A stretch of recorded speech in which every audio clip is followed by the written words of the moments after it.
Hey guys, Retired at 40. I want to show you something I do to make a little bit of extra income every once in a while. And more than that, it's just, it's cheap entertainment. It's a lot of fun. So I've got a bid in on this storage unit. So I haven't really done one for a while, but this just happened to catch my eye for some reason. So I put a bid in. Right now I've got about 12 seconds left. And you can see that I'm the winning bid right now. 2, 1. Cool, so it looks like I won. I paid $960 for it. So I'm a little bit anxious because I haven't done this in a while, and I used to do it a lot when my kids were real little because I stayed at home with them, and we just have fun opening boxes and playing with stuff, and you just never knew what was in the next box. I've had my share of really good storage units, and I've also had my share of really bad storage units. So I'm gonna get the van and the trailer hooked up, and we're gonna go check this out and see what's in there.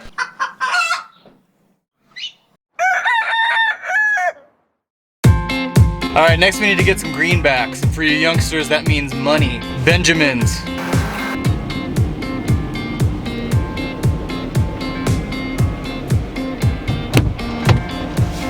Got the good fry?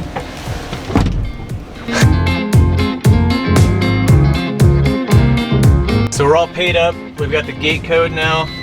We're gonna meet the guy over there. He's gonna let us into the unit. I'm so anxious.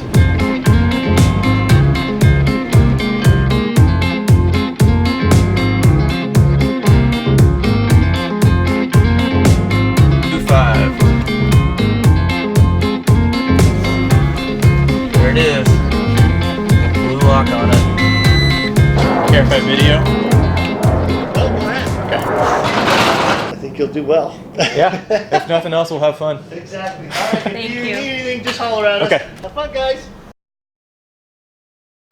So right away inside the door, there's quite a bit of good stuff.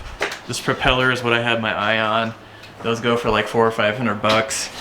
There's a couple model planes here.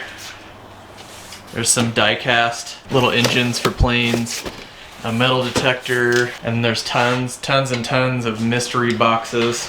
One thing that caught my eye was this DNR GW Railroad. That's Denver and Rio Grande. There's some private property railroad signs, which are kind of cool. There's a big old train right here, punching bag. So we tend to load everything up and then kind of dissect it as we get it home, so that's what we're gonna do right now.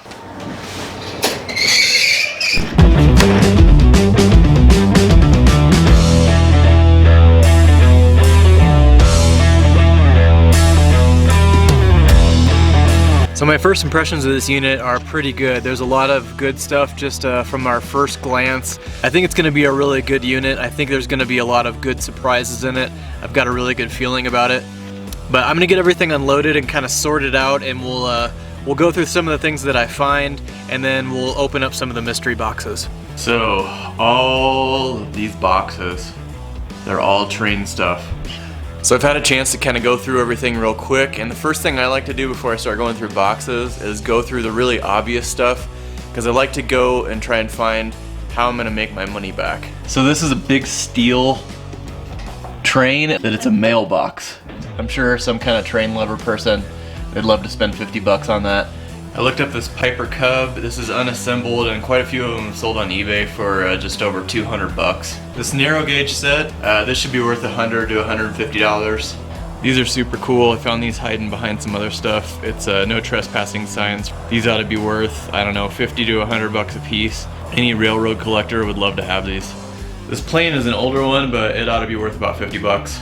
So I've got this airplane prop too, and I thought it was worth a lot more than it is, but after I got it home, I noticed that it's got a big chunk out of it, so it's probably still worth 100 or 200 bucks. It is pretty cool. It's definitely old. It's got the old brass tips on it.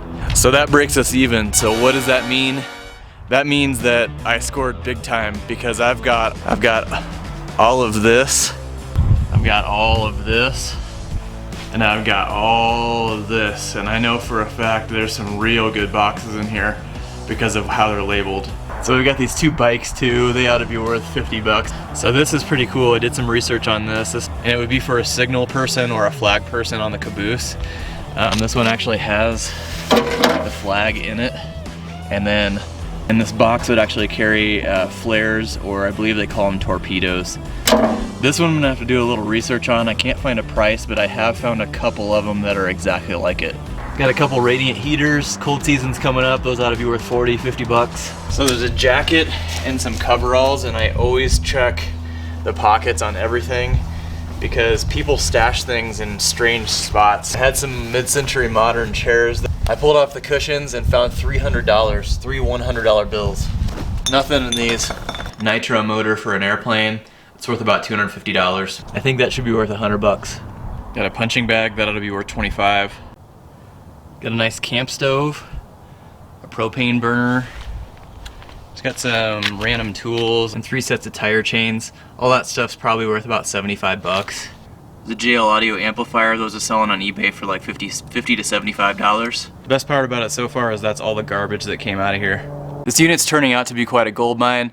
I'm already quite a bit on the plus side, and I haven't even gotten into the boxes yet. I'm gonna get into the models first, and then I'm gonna work my way up into what I think is gonna be probably the best part of the gravy.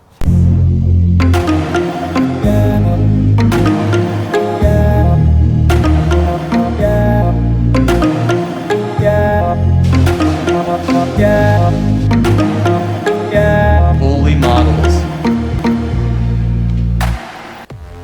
So most of these ended up being just Revell put together models. They're not worth a whole lot. Maybe, I don't know, 50 to 100 bucks for the whole thing if someone wants them. Same thing with the cars. They're all put together models. They're not really worth a whole lot. This helicopter is a BBI and it's worth about $200. And then we get into the 21st century models.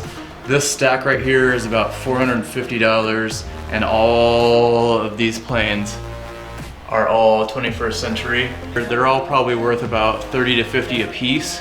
So let me count them real quick. There's 16 of them that are out of the box. So even at $30 a piece, that's $480. So next I'm gonna start going through some of these books, and I know there's some good stuff in here because they're titled train books. I know that train books are real collectible, so I'll kind of sort through it and I'll give you the highlights.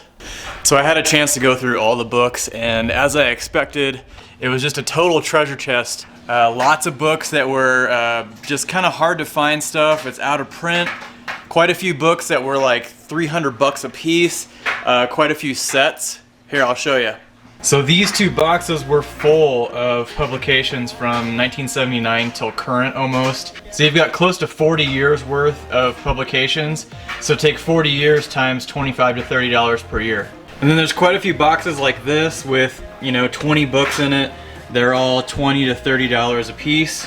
This one was a really good one. This black set right here is worth close to $1,000 just by itself. And then we've got a couple more books that are like 100 bucks a piece. So this box is over $1,000 just by itself. And as I was flipping through, I found this book.